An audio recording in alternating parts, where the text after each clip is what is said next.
Assalamualaikum Ustadz. Waalaikumsalam warahmatullahi wabarakatuh.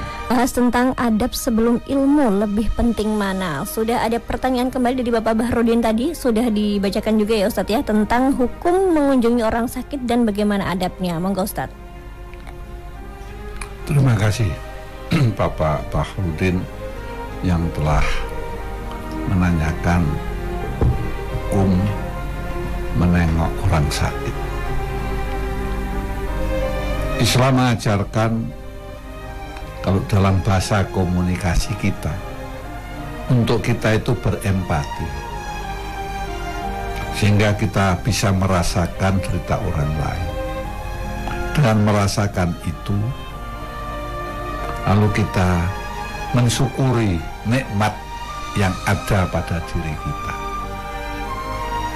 Di antaranya kita adalah nikmat sehat. Bagaimana cara kita ini menengok orang sakit? Tentunya kita ini menengok orang sakit adalah untuk bisa menggembirakan mereka. Ini. Nah, hukumnya bagaimana? Sunnah. Sunnah itu apa? Kalau dalam bahasa saya sunat. Sunnah itu apa? Kalau menurut Mbak Nada apa tuh sunnah? Sunnah kalau misalkan dikerjakan berdapat pahala, tidak dikerjakan pun juga tidak berdosa. Nah, ini yang perlu dikembangkan pemahaman yang tidak pas. Apa betul sunat itu yang kita lakukan dapat pahala? Jangan-jangan kita malah dosa. Atau bahkan kita nggak dapat apa-apa karena kita pamerkan. Nah, ini saya sering menyampaikan ini di mana-mana saya ngisi ngaji supaya masyarakat itu paham. Tapi aku juga tidak menyalahkan karena gurunya mengajarnya begitu. Tapi insya Allah yang tepat sunnah bukan sunnah dalam pemahaman hadis, tapi sunnah dalam arti hukum. Ini adalah afdolu anta malafi hukmihi. Suatu perbuatan ibadah yang lebih baik dilaksanakan. Nah, pahalanya bagaimana? Itu urusan Allah. Itu bukannya kita mengerjakan lalu dapat pahala, nanti dulu.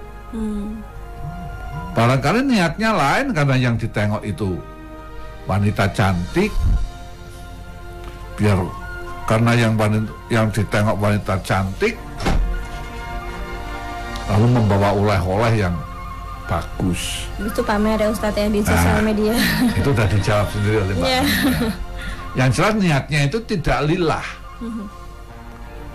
Jadi ibadah yang dapat diterima oleh Allah itu kalau lillah.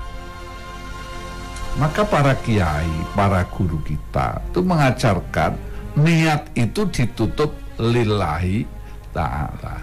Maka menengok orang sakit juga begitu. Ya lillah, mengharapkan ridho Allah dan mensyukuri nikmat kita diberi kesehatan. Maka kalau kita bangun tidur, diri kita ini tidak ada selang-selang yang masuk, ini kan subhanallah, rasanya itu enak. Saya tuh merasakan bangun tidur selang di mana-mana itu sudah tidak hanya sekali dua kali, Mbak Nada. Jadi bagaimana rasanya mau ke kamar mandi, saya tidak bisa karena banyaknya selang, karena saya dulu pas operasi. Lama ya Ustadz ya berarti ya? Ya, udah lama. Recovery-nya pun juga lama ya Ustadz ya? Nah, di dalam kita menengok orang sakit, kita perlu adab, perlu tata krama. Yang pertama, menggembirakan orang sakit itu. Dan jangan menceritakan yang jelek-jelek. Pamannya yang ditengok itu sakitnya apa. Wah, bahaya sekali itu. Itu kawanku kemarin sakit seperti itu, mati. Nggak boleh itu. Langsung shock ya Ustaz ya? Ya, itulah. Tapi menggembirakan. Ya, sabar.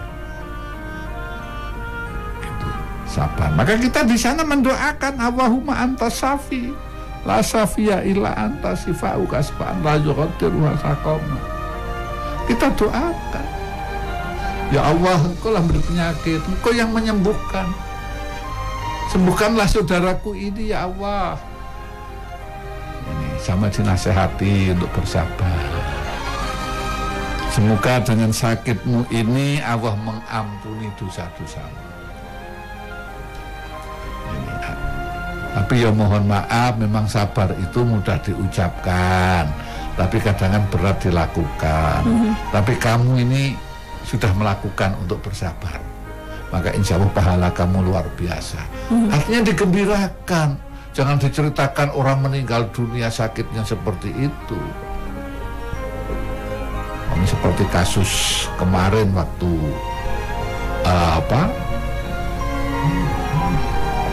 yang pandemi ini loh. Iya, COVID-19. Sehingga banyak orang mati itu sebetulnya secara kata orang pintar itu karena tekanan psikis. Tidak boleh ditengok apa sendiri. Jadi kalau sudah dikatakan COVID itu sudah drop. Langsung diisolasi Ustadz ya? Ya, diisolasi dan lain sebagainya. Ya, prosedur itu saya tidak akan membantah memang itu. Prosedur kesehatannya seperti prosedur itu kesehatan ya? Begitu. Tapi saya berbicara tentang ilmu orang yang sakit itu. Inilah diantaranya. Maka jangan sampai kita ini menengok orang sakit tapi menambah beban secara psikis dia. Maka kita harus menempatkan innallaha bidzonni abdi. Allah itu akan memberikan sesuai prasangka hambanya. Kalau hambanya itu berprasangka saya hidup, saya bisa sehat, saya berobat melaksanakan perintah. Jadi berobat itu perintah. Ada sebuah yang pernah saya baca, sebuah hadis kalau tidak salah itu, doa Allahumma tawil umurana, doa ya Allah panjangkanlah umurku. Salah satunya untuk bisa panjang umur itu adalah manut sama dokter. Itu pemahamannya begitu. Lah, prosedur kesehatan tadi yaitu prosedur dokter. Nah, ada pas apa tidak, wallahu a'lam. Tapi kayaknya menurut saya ya tidak pas. Saya sebagai pengamat, bukan peneliti, pengamat. Tapi dengan dropnya itu, itulah kira-kira gimana cara kita menengok orang sakit. Jadi dibesarkan hatinya, diingatkan untuk selalu ingat Allah. Mudah kita jumpai, silahkan diteliti. Orang sakit itu malah orang sholat. Yeah. Silahkan diteliti. Saya sudah meneliti. Prosentasinya cukup tinggi. Tidak semua. Ini. Yang katanya dingin lah, yang katanya ini itu. Yeah. Berbagai macam alasan. Padahal orang mati itu, wong loro kembangi pati. Yeah. Artinya orang sakit itu ya sudah diingatkan untuk dekatnya aja. Maka kembali pada pokok persoalan, menengok orang sakit digembirakan, diingatkan untuk selalu ingat Allah dan tetap sholat walaupun hanya dengan isyarat. Mudah saya jumpai sendiri, dia tidak sholat karena katanya nggak bisa wudhu, orang sing mudhoni. Tidak bisa, dia hanya melumah saja sehingga tidak sholat. Akhirnya saya ajari, lah inilah tata cara kita menengok orang sakit. Iya, dan juga sebenarnya penting juga ya Ustadz ya, kalau misalkan orang yang sedang sakit itu, kita juga orang terdekatnya maupun keluarganya itu juga untuk mengingatkan ya, untuk tetap sholat seperti itu ya Ustadz ya, agar juga semangat untuk sembuh, semangat untuk juga mendekatkan diri kepada Allah, karena orang sakit itu juga adalah sebagai penggugur dosa-dosanya Ustadz ya. Iya, dan terima kasih sekali untuk jawabannya Ustadz. Nih pertanyaan ketiga dari sahabat Dwi yang ada di Kemiri ya. Assalamualaikum Ustadz Rahmat. Waalaikumsalam warahmatullahi wabarakatuh.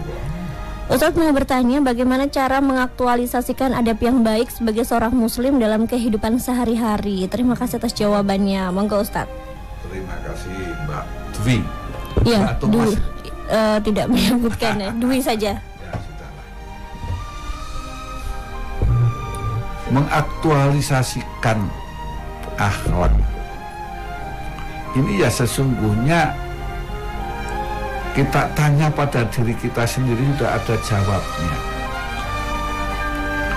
Bab hati kita itu bersih, tidak pernah bohong, tidak mau berbuat yang tidak baik. Atau kalau kita berbuat tidak baik, hati kita sebenarnya protes. Maka ikutilah kata hati yang sesungguhnya mengaktualisasikan kebaikan apapun ini hati kita. Maka disitulah pentingnya kita, kalau seperti di pesantren itu ada gerakan atau ada ikhtiar yang namanya tazkiyatul qalb, pembersihan hati. Satu contoh, kadangan di pesantren itu orang atau santri disuruh membaca surat Yasin sampai 40 kali. Orang-orang yang pendekatan rasional, ngopo suruh membaca surat Ikhlas 1000 kali. Orang-orang yang lain ngopo suruh puasa 40 hari. Orang rasional ngopo. Itulah tazkiyatul qalb. Maka orang-orang yang hatinya bersih, insya Allah ilmunya manfaat. Maka mohon maaf, ini agak ekstrim, berikan contoh. Ada santri sama-sama nyantri di pondok pesantren yang sama dengan waktu yang sama.